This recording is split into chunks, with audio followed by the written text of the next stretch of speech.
In this video, we are going to discuss about the vector quantities. In physics, we study number of physical quantities, and these physical quantities can be grouped under two categories. One is called scalar quantity or scalars, and other is called vector quantity or vectors. Those physical quantities which has only the magnitude is called scalar quantity, and those physical quantities which has magnitude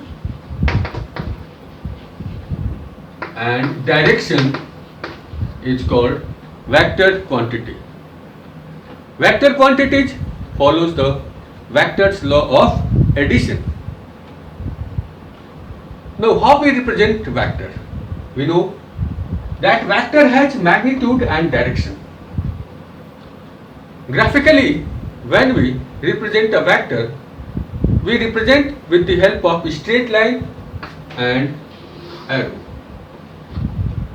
The length of a straight line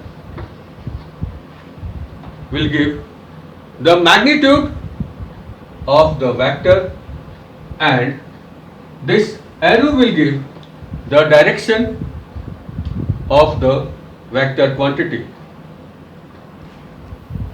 For example, if I have to represent velocity v equal to 40 meter per second in east. Now take scale that 1 centimeter equal to 4 meter per second, 10 centimeter equal to 40 meter per second. Now draw a line of 10 centimeter. This is A and B, and the direction of velocity is in east. Remember, this is east, this is west, this is north, and this is south. Clear? Similarly, if I have to represent force equal to 80 Newton in east. Now take a scale 1 centimeter equal to 8 Newton. Now draw a line PQ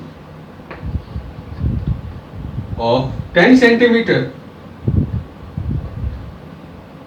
and this arrow will give the direction of the force, that is vector PQ